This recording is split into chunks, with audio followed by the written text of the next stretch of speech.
أعوذ بالله من الشيطان الرجيم. بسم الله الرحمن الرحيم.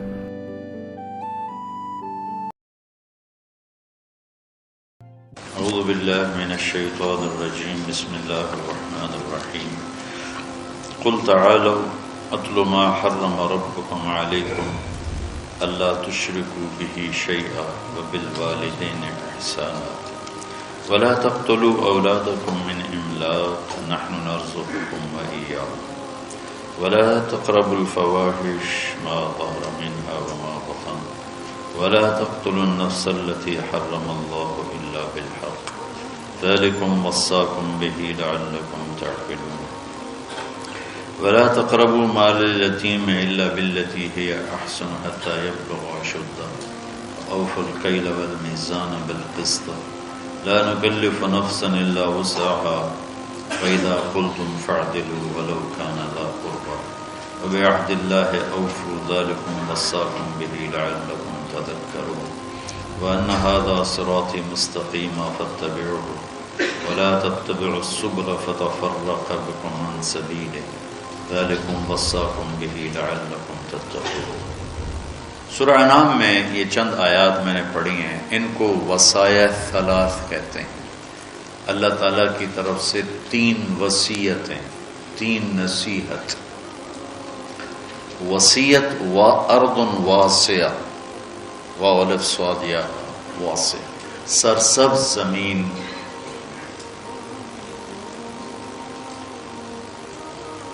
لہلہاتی زمین، فصل پھول پھلوں سے بھری ہوئی زمین کو ارض واسعہ کہتے ہیں۔ ایسا بول جو دل کی زمین کو سرسبز کر دے اسے وصیت کہتے ہیں۔ وہ بول جو دل کی دنیا میں خوبصورتی لے آئے اور چمن کھل جائیں صفات کے، اس کو ارضن، اس کو قول و وصیہ کہتے ہیں، وصیت۔ تو اللہ تعالیٰ نے یہاں 3 وصیتیں فرمائیں۔ فرمایا کہ آؤ میں تمہیں بتاؤں جو تمہارے رب نے حرام قرار دیا ہے۔ پہلا ہے شرک نہ کرو۔ یہ ایسا شرک ہے، یہ ایسا جرم ہے کہ اللہ نے کہا ان اللہ لا یغفر ان یشرک بہ، کہ میں شرک معاف نہیں کروں گا، وَيَغْفِرُ مَا دُونَ ذَلِكَ لِمَن يَشَاءُ، باقی جسے چاہوں معاف کر دوں۔ تو قرآن پاک میں اللہ تعالیٰ نے اکثر اللہ اور رسول کو ساتھ ساتھ ذکر کیا، اطیعوا اللہ و اطیعوا الرسول، من یطع اللہ ورسولہ تؤمنون باللہ ورسولہ، آمنوا باللہ ورسولہ، براءۃ من اللہ ورسولہ، اذان من اللہ ورسولہ، من یعص اللہ ورسولہ، من یشاقق اللہ ورسولہ۔ یہ قرآن میں بے شمار ہے کہ اللہ اپنے ساتھ اپنے حبیب کو لاتا، لیکن چند مقام ایسے ہیں جہاں اللہ اپنے ساتھ والدین کو لاتا ہے، ماں باپ کو لاتا ہے۔ اس کے علاوہ اللہ اور کسی چیز کو اپنے ساتھ ذکر نہیں، یا اپنے ساتھ اپنے حبیب کو ذکر کرتا ہے، یا پھر اس کے بعد اللہ تعالیٰ نے ماں باپ کو اپنے ساتھ ذکر کیا ہے۔ اس میں سے ایک مقام یہ ہے کہ اللہ تعالیٰ فرماتا ہے کہ اللہ کے ساتھ کسی چیز کو شریک نہ ٹھہراؤ اور والدین کے ساتھ احسان کرو، والدین کے ساتھ احسان کرو۔ وَقَضَىٰ رَبُّكَ أَلَّا تَعْبُدُوا إِلَّا إِيَّاهُ وَبِالْوَالِدَيْنِ إِحْسَانًا یا بنی لا تشرک باللہ ان الشرک لظلم عظیم ووصینا الانسان بوالدیہ۔ تو اللہ تعبدوا الا اللہ وبالوالدین احسانا، یہ قرآن میں کئی جگہ اللہ تعالیٰ نے اس کو اس طرح ذکر فرمایا کہ اپنے ساتھ والدین۔ اللہ کا شکر ہے کمزور سے کمزور مسلمان بھی مشرک نہیں ہوتا ہے، اس لیے اتنی جلدی کسی کو کہنا یہ مشرک ہے، یہ مشرک ہے، یہ مشرک ہے، یہ بڑی زیادتی کی بات ہے، بڑی زیادتی قبول ہے۔ اس سے احتیاط کرنی چاہیے، اس سے بچنا چاہیے۔ اللہ کے فضل سے مسلمان کے دل میں توحید ہے، وہ جہالت کی وجہ سے کوئی کچھ بول رہا ہوتا ہے، کوئی کچھ بول رہا ہوتا ہے، اس پر اس کو کافر قرار دے دینا، مشرک قرار دے دینا، یہ اتنا آسان نہیں ہے۔ تو میرا ملک تو ویسے ہی ٹک کے کفر کے فتوے مل رہے ہیں، جتنے مرضی کٹوا لو، جتنے مرضی لکھوا، جنہوں مرضی کافر قرار دے دو، جنہوں مرضی، ہر قسم کے لوگ ہوتے ہیں۔ تو اللہ تعالیٰ ارشاد فرما رہے ہیں کہ ایک تو میری ذات میں شریک نہ ٹھہراؤ، یہ حرام ہے، اور دوسرا کیا ہے؟ بالوالدین احسان۔ احسان کا کیا مطلب ہے؟ کسی کام کو اس کی سب سے عالی شان خوبصورت شکل میں ادا کرنا، اس کو احسان کہتے ہیں۔ ہمارے اردو میں احسان کا مطلب ہے کسی کے ساتھ کوئی بھلا کر دینا، بغیر کسی معاوضے کے کسی کے کوئی ایسی مدد کر دینا، اس کو احسان کہتے ہیں۔ وہ بھی ہے، وہ بھی اس میں شامل ہے، لیکن عربی میں احسان ہے مل احسان ان تعبد اللہ کأنک تراہ فإن لم تکن تراہ فإنہ یراک۔ احسان کیا ہے؟ کسی جو کام بھی کرے، اچھائی کا، بھلائی کا جو کام بھی کرے، اس کو اعلیٰ درجے پر کرنے کا نام ہے احسان۔ تو اللہ تعالیٰ یہاں ارشاد فرما رہا ہے کہ والدین کے ساتھ احسان۔ اچھا، ایک اس پہ ذرا غور کریں۔ اللہ تعالیٰ فرما رہا ہے آؤ میں تمہیں بتاؤں کہ حرام کیا ہے، ٹھیک ہے؟ کہتا ہے شرک نہیں کرنا ہے تو حرام ہے، اور والدین کے ساتھ احسان، یہ حرام کے نیچے کیسے آ گیا؟ کافی دیر میں اس کو سوچتا تھا کہ یہ ادھر تو اللہ کہہ رہا تعالوا اتل ما حرم علیکم ربکم، آؤ میں تمہیں بتاؤں کہ حرام کیا ہے، اللہ تشرکوا بہ شیئا، شرک نہ کرو، ٹھیک سمجھ آ گئی، وبالوالدین احسانا۔ اس کو پچھلے جملے سے یا تو نکالیں، یہ نیا جملہ ہے، اس کے نیچے لائیں تو پھر کیا مطلب ہے کہ پیچھے تو اللہ شروع کر رہا ہے، تو میں بتاتا ہوں حرام کیا چیز ہے، شرک، ٹھیک، اور والدین کے ساتھ احسان۔ تو اگر ہم ظاہری نظر سے دیکھیں اور غور نہ کریں تو یوں لگتا ہے جیسے والدین کے ساتھ احسان بھی حرام ہے۔ ہاں، یہاں اللہ تعالیٰ بڑی عجیب طریقے سے ماں باپ کی عظمت کو بتا رہے ہیں کہ ماں باپ کے ساتھ صرف احسان ہی مطلوب ہے، اس سے نیچے جو ہوگا وہ حرام ہوگا، حرام سے نہیں نکل سکو گے۔ اللہ نے ماں باپ کا حق اپنے بعد رکھا ہے۔ لا تقل لہما اف، جس کو ہم کہتے ہیں بیزاری سے ماں کو کہہ دیا باپ کو کہہ دیا اتنا بھی اللہ تعالیٰ فرما رہا ہے کہ اتنے کی بھی ہم گنجائش نہیں دیں گے ماں باپ کے سامنے۔ میرے نبی نے فرمایا میری ماں ہوتی اور میں عشاء کی نماز کے مصلی پہ کھڑا ہوتا اور سورۃ فاتحہ پڑھ رہا ہوتا اور میری ماں مجھے کہتی محمد، تو میں ماں کی خاطر نماز توڑ دیتا۔ جریج نے نماز نہ توڑی ماں کی پکار پر، اللہ کے نبی کا فرمانا اگر وہ عالم ہوتا تو نماز توڑ دے، وہ عابد تھا، وہ نماز توڑ دیتا، اگر وہ عالم ہوتا تو وہ نماز توڑ دیتا، وہ نفل نماز تھی۔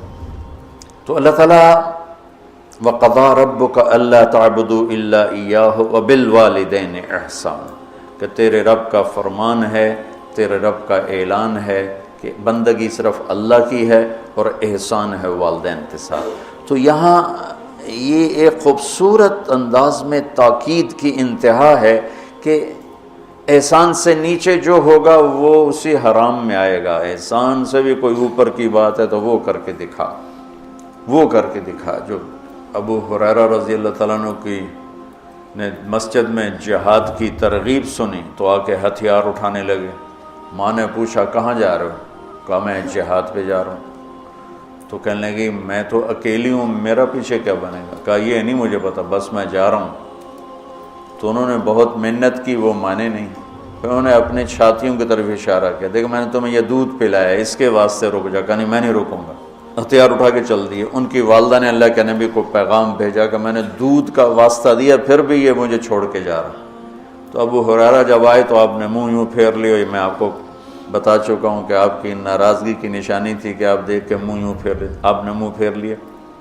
تو ابو ہریرہ یا رسول اللہ خیریت تو ہے؟ کیا ہوا؟ کہ تیری ماں تجھے دودھ کا واسطہ دیتی ہے اور تو پھر ہتھیار اٹھا کے جہاد کو جاتا ہے، مجھے تیرے ایسے جہاد کی کوئی ضرورت نہیں، چل جا اپنی ماں کے پاؤں میں بیٹھ، وہی تیرا جہاد۔ کلاب بن امیہ جہاد میں چلے گئے، والدین دونوں بوڑھے تھے، امیہ کو جب بتائے بھی نہیں والدین کو، تو امیہ کو پتہ چلا تو انہوں نے شعر کہا اذا دعت الحمامة ساق حر الى بیضاتها دعوا کلابا ترکت اباک مرعشة یداہ وامک لا تسیغ لها شرابا، کہ تو نے ماں باپ کو اس حال میں چھوڑا ہے کہ ایک کا نوالا اپنے ہاتھوں سے منہ پہ نہیں جاتا اور ایک اپنی طاقت سے اٹھ نہیں سکتا، تو اس حال میں چھوڑ کے تو کہاں چلا گیا؟ حضرت عمر کو پتہ چلا اشعار کا، تو انہوں نے فرمایا کلاب کدھر ہے؟ کہا جی وہ جہاد میں فلاں محاذ پر، کا بلاؤ اسے۔ تو انہیں بلایا گیا، مسجد میں آیا تو حضرت عمر کھڑے ہو گئے، کوڑا اٹھا کے مار مار مار، کوڑا مارے، اچھا یہ کون سا جہاد ہے بوڑھے ماں باپ کو چھوڑ کر؟ پھر ایک لگائیں ٹھو، یہ کون سا جہاد ہے بوڑھے ماں باپ کو چھوڑ کر؟ اتنا مارا کہ اس کے سر سے خون نکلنے لگا کہ یہ کون سا جہاد ہے بوڑھے ماں باپ کو چھوڑ کر؟ تو پھر فرمایا جب تک تیرے والدین زندہ تجھے مدینہ سے نکلنے کی اجازت نہیں ہے۔ میرے نبی نے بتایا تھا نا قیامت کی نشانیوں میں سے ادنا صدیقہ و اقصا اباہ، کہ لوگ دوست کو گلے لگائیں گے، باپ کو دھکے دیں گے، باپ کو دھکے دیں گے، دوست کو گلے لگائیں گے، والدین اولاد سے ڈریں گے۔ اطاع الرجل زوجتہ وعق امہ، بیویوں کی خاطر ماؤں کو ذلیل کریں گے، تو اس کو کم ان تلد الامۃ ربتہا، بیٹیاں ماؤں سے نوکرانیوں جیسا سلوک کریں گی۔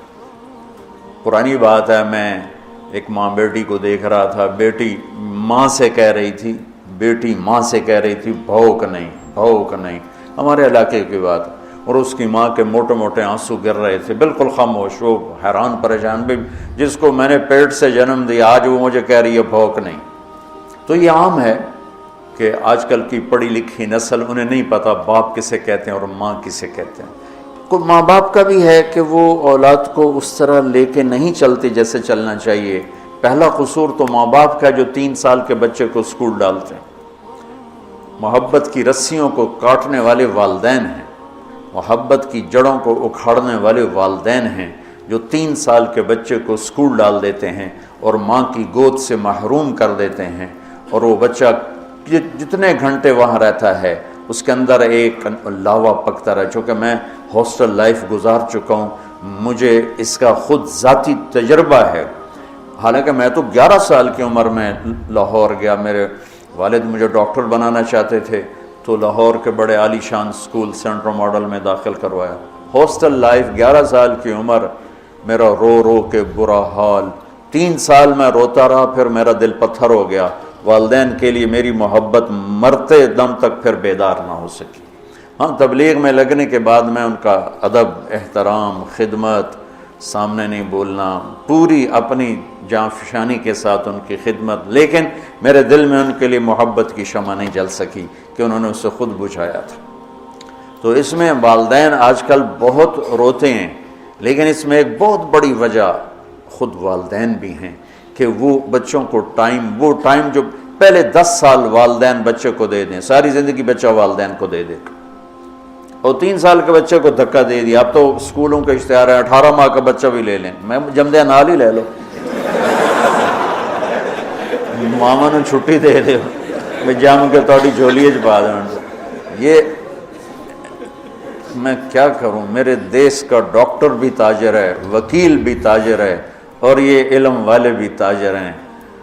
جب کسی قوم پہ زوال آتا ہے تو ہر شعبے پہ آتا ہے۔ جب علماء تجارت دین کو بیچ رہے ہیں تو باقیوں سے کیا گل، جب ممبر ہی بک گیا ہے تو پیچھے کیا گل۔ سارے ایسے نہیں ہیں، سارے وکیل ایسے نہیں، سارے ڈاکٹر ایسے نہیں، سارے علماء ایسے نہیں، یہ اکثریت کی بات ہے۔ ہر طبقے میں چونکہ شر غالب ہے تو ہر طبقے میں وہ غالب ہے۔ تو میرا رب کہتا ہے کہ ایک میری ذات میں شریک نہ ٹھہراؤ، اور ایک والدین سے احسان سے نیچے ہمیں قبول نہیں، احسان تک پہنچو گے تو قبول ہوگا۔ آپ جنت میں تشریف لے گئے تو قرآن کی تلاوت سنی، آپ نے فرمایا کون کر رہے تلاوت؟ انہوں نے کہا جی حارثہ بن نعمان ہے۔ کہا ہے حارثہ بن نعمان؟ وہ تو مدینے میں ہے۔ کہا وہ ماں کا خدمت گزار ایسا ہے کہ جب قرآن پڑھتا ہے ساری جنت کو سنایا جاتا۔ وہ ماں کے کیسے خدمت گزار تھے کہ ماں کے کپڑے خود دھوتے تھے، بیوی سے نہیں دھلواتے تھے، ماں کے لیے سالن روٹی خود بناتے تھے، بیوی سے نہیں بنواتے تھے، ماں کے سامنے بیٹھ کے ان کو روٹی ہاتھوں سے کھلاتے تھے، ان کو خود نہیں کھانے دیتے تھے، ماں کے سر میں تیل لگاتے تھے، کنگھی کرتے تھے، جوئیں نکالتے تھے، یہ سارا کام وہ کرتے تھے۔ 2 صحابہ کے بارے میں آتا ہے کہ والدین ماں کی وہ خدمت کی جو کوئی نہیں کر سکا، ایک حضرت عثمان اور ایک حضرت حارثہ بن نعمان، عثمان بن عفان اور حارثہ بن نعمان۔ اور حضرت امام زین العابدین علیہ السلام اپنے والدہ کے ساتھ روٹی نہیں کھاتے تھے، اور یہ ہمارے ہاں تو ہم اجمی لوگ ہیں نا، بخیل لوگ ہیں، اب وکری پلیٹیں جو اپنی بوٹیاں پالو کوئی ہور نہ کھا لوے، تو عرب کٹھا کھاتے تھے، کٹھے بیٹھ کے کھانا آج بھی تہذیب ہے۔ ہم نے قطر کے بادشاہ کے دسترخوان پہ کھانا کھایا، وہ اور لوگوں کے ساتھ مل کے بیٹھ کے کھا رہا تھا۔ تو کسی نے کہا آپ ماں کی اتنی خدمت کرتے ہیں تو آپ ان کے ساتھ کھانا کیوں نہیں کھاتے؟ فرمایا کہ مجھے ڈر لگتا ہے کوئی ایسی بوٹی نہ اٹھا لوں جو میری ماں کی نظر میں ہو اور میں اٹھا کے مجرم بن جاؤں، کہ وہ میری ماں کی نظر میں ہو اور میں اس سے پہلے اٹھا کے کھا لوں تو کہیں میں ماں کا مجرم نہ بن جاؤں، اس لیے میں ساتھ نہیں کھاتا ہوں۔ کسی نے حضرت علی سے پوچھا حسن آپ کے بیٹے کیسے ہیں؟ کہا میں جب چلتا ہوں تو میرے آگے نہیں چلتا، میرے پیچھے چلتا ہے، جب میں بیٹھنے لگتا ہوں تو پہلے مجھے بٹھاتا ہے پھر خود بیٹھتا ہے، اور جب میں گھر میں کمرے میں ہوتا ہوں تو گھر کی چھت پہ نہیں چڑھتا کہ باپ سے اوپر نہ ہو جائے۔ تو آج والدین بہت ذلیل ہیں اولاد کے ہاتھوں، بہت دکھی ہیں اولاد کے ہاتھوں، اور ان کی جو فریادیں وہ عرش کو ہلا دیتی۔ تو اپنے ماں باپ کی راحت بننا، ٹھنڈک بننا، خوشی بننا، یہ میرے رب کا پیغام ہے کہ وَبِالْوَالِدَيْنِ إِحْسَانًا۔ اور پھر وَلَا تَقْتُلُوا أَوْلَادَكُم مِّنْ إِمْلَاقٍ نَحْنُ نَرْزُقُكُمْ وَإِيَّاهُمْ، اور اپنی اولاد کو قتل نہ کرو۔ جو عرب میں دستور تھا بچیوں کو قتل کر دیتے تھے، تو اللہ تعالیٰ فرما رہا ہے قتل نہ کرو۔ آج کی خاندانی منصوبہ بندی سے ملتی جلتی ہے کہ رزق تو اللہ دیتا ہے، اور آبادی کے بڑھنے سے روٹی نہیں کم پڑتی، چونکہ اللہ کو پتہ ہے کہ مجھے کتنی آبادی پیدا کرنی ہے اور اس کے لیے کتنی روٹی، چونکہ روٹی کا انتظام اللہ نے اپنے ذمہ لیا ہے۔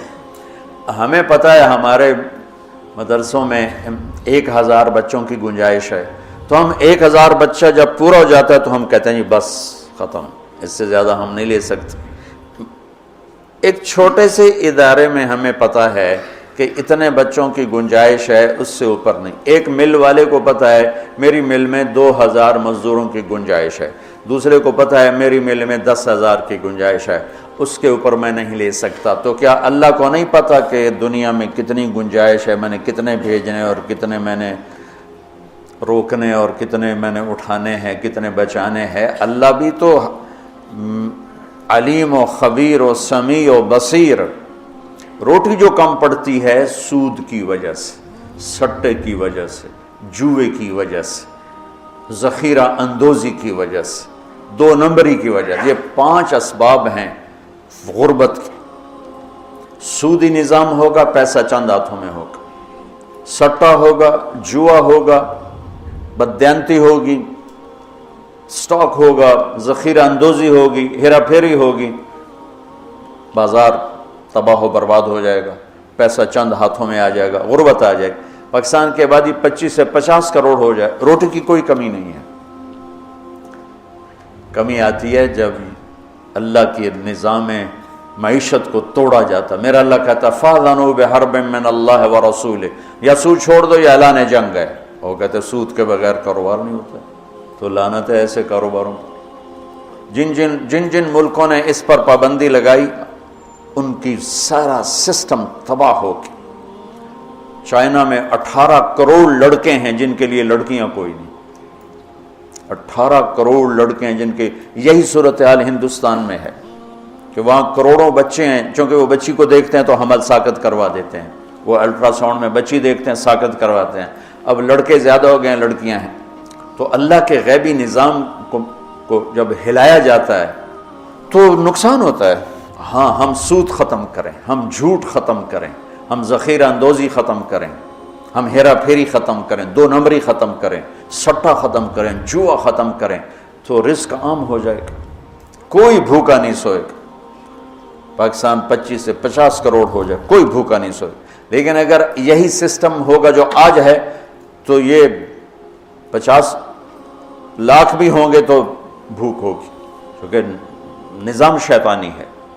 یہ تو اللہ کا شکر ہے ہماری آبادی دیہاتوں میں ہے، 70% نو پتہ ہی کوئی نہیں، کم بچے خوشحال کرانا۔ یورپ میں آبادیاں کم ہو رہی ہیں، بچے پیدا کم ہوتے ہیں، مرنے والے زیادہ ہیں، پیدا ہونے والے کم ہیں۔ ان کو خوفناک انسانی کمی کا، افرادی قوت کی کمی کا سامنا ہے۔ چند سالوں کے بعد جاپان میں 60% بوڑھے ہوں گے تو اس ملک کا کیا بنے گا؟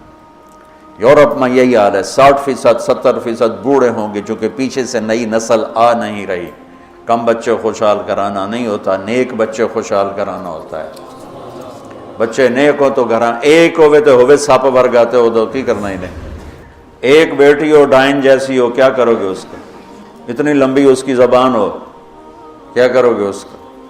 دیندار، چھوٹا خاندان زندگی آسان نہیں، دیندار خاندان زندگی آسان، نیک خاندان زندگی آسان۔ بچے تھوڑے ہوں یا زیادہ ہوں تقدیر کے فیصلے ہیں، نیک ہیں تو موج ہی موج۔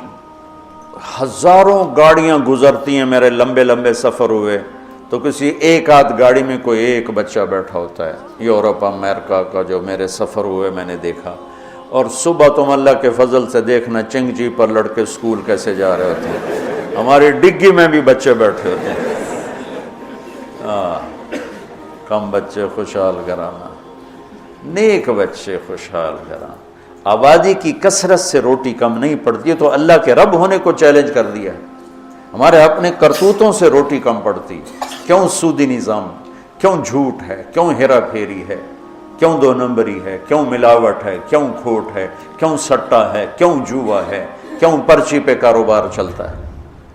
یہ غلط کاروبار، غلط طریقوں کی وجہ سے ہر شے تباہ برباد ہوئی پڑی۔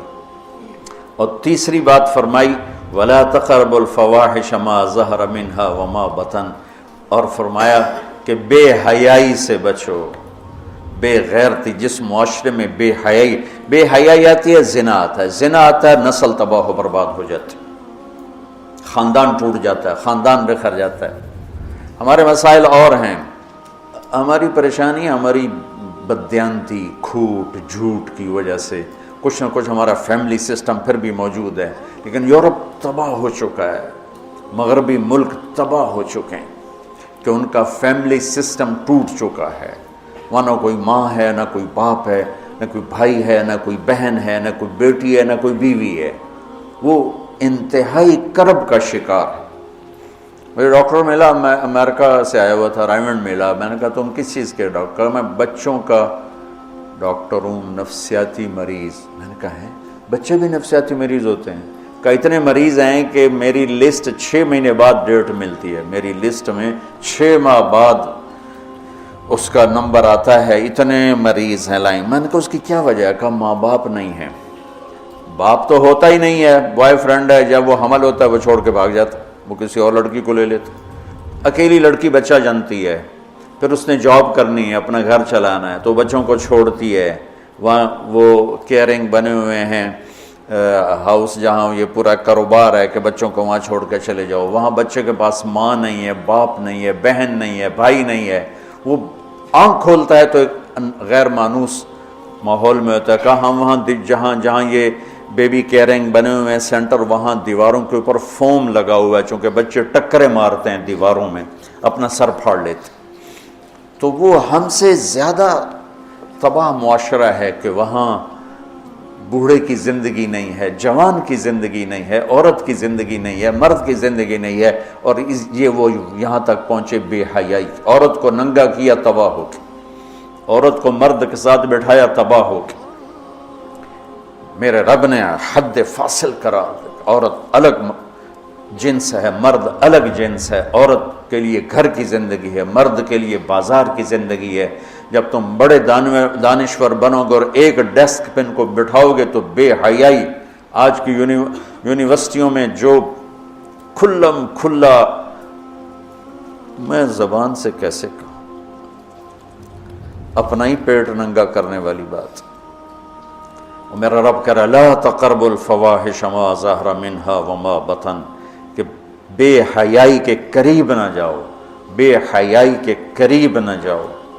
اچھا، یعنی زنا کے بارے میں اجل لا تقربوا الزنا، یہ نہیں کہا کہ لا تزنو، زنا نہ کرو، کہا لا تقربوا، زنا کے قریب نہ جاؤ۔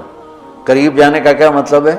بے پردگی، آوارگی، مکس گیدرنگ، عورتوں کے چھوٹے کپڑے اور اب جسم کو ننگا کرنا، نمائش کرنا۔ یورپ کی عورت بیچاری کو تو پتہ نہیں ہے، وہ نہ ماں ہے، نہ بیٹی ہے، نہ بہن ہے، نہ بیوی ہے، وہ ایک ٹیشو پیپر ہے، استعمال کر کے پھینک دیا جاتا ہے۔ مغرب کی عورت انتہائی مظلوم ہے، دیکھنے میں وہ نظر آ رہا ہے آزادی نہیں ہے، اللہ کی قسم کربناک زندگی ہے، کربناک زندگی۔ اس لڑکی کا کیا حل ہوگا جو 11 سال کی عمر میں اپنا خاوند ڈھونڈنا شروع کرے اور 20 نوجوان اسے استعمال کر کے پھینکتے چلے جائیں، اس کی کیا زندگی ہوگی؟ اور اس نوجوان کی کیا زندگی ہوگی جو بیوی کی تلاش میں دھکے کھا مر جائے اور اسے کوئی وفادار لڑکی نہ ملے؟ عورت کو شوہر نہیں ملتا، مرد کو بیوی نہیں ملتی، تو اس لیے وہاں کی نسل گھٹ گئی ہے۔ تو میرا رب کہتا ہے لا تقربوا، لا تقربوا کا مطلب ہے کہ جو چیزیں بدکاری کو ہوا دیتی ہیں وہ ہے مرد عورت کا کھلا اختلاف، عورت کی بے پردگی اور عورت کا کپڑوں سے باہر آ جانا۔ مرد پورے کپڑوں میں اور عورتیں ٹانگیں ننگی کرتی جا رہی ہیں، رانیں ننگی کرتی جا رہی ہیں، بازو ننگی کرتی جا رہی ہیں، کوئی تو عقل کی بات ہو۔ یہ شیطان نے عورت کو الٹے راستے پہ چلایا اور اس نے اپنی عزت بھی گنوا دی، عصمت بھی گنوا دی اور اپنا مقام اور مرتبہ بھی گنوا دی۔ تو شرک نہ کرو، والدین کے ساتھ احسان کرو، اور فرمایا بے حیا نہ بنو، بے حیا نہ بنو، بے غیرت نہ بنو۔ اور لا تقتلوا النفس التي حرم اللہ الا بالحق ذالکم وصاکم بہ لعلکم تعقلون۔ یہاں ایک وصیت پوری ہو جاتی ہے، اور کسی کو قتل نہ حق نہ کرو، قتل نہ حق۔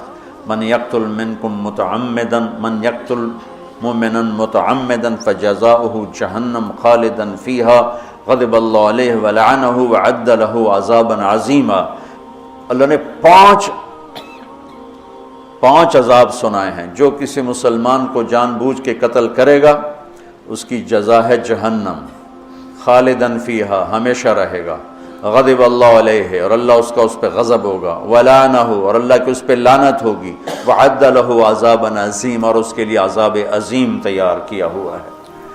عمر بن عبدالعزیز کا انتقال ہونے لگا تو بلا کے رجا سے کہا 3 بادشاہوں کو قبر میں اتارا، عبد الملک کو، ولید کو، سلیمان کو، تہجد گزار، شب بیدار، روزے دار، قرآن کی تلاوت کرنے والے، زنا سے پاک، شراب سے پاک، فحاشی سے پاک، آوارگی سے پاک۔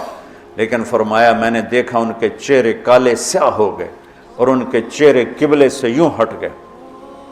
کیا تھا؟ ظالم، خون بہایا۔ سلیمان کی میت کو قبر کے قریب کیا تو ہلنے لگی، تو اس کے بچوں نے کہا ہمارا ابا زندہ ہے۔ عمر بن عبدالعزیز نے فرمایا زندہ نہیں، عذاب قبر شروع ہو گیا ہے، قبر میں جانے سے پہلے ہی عذاب قبر شروع ہو۔ بل عجل اللہ بالعقوبہ، ان کا ایک جرم تھا تینوں کا، ظالم، ظلم، خون پانی کی طرح بہایا۔ تو میرا اللہ کہتا ہے لعنت ہے اس پر جو قتل کرے گا، غضب ہے اللہ کا جو قتل کرے گا، ہمیشہ جہنم میں جلتا رہے گا جو قتل کرے گا، اور عذاب عظیم ہے جو قتل کرے گا۔ تو یہ ذالکم وصاکم بہ لعلکم تعقلون، اللہ تمہیں یہ وصیت کر رہا تھا کہ تمہیں عقل آئے۔ یہ 3 وصیتیں مکمل ہو گئیں۔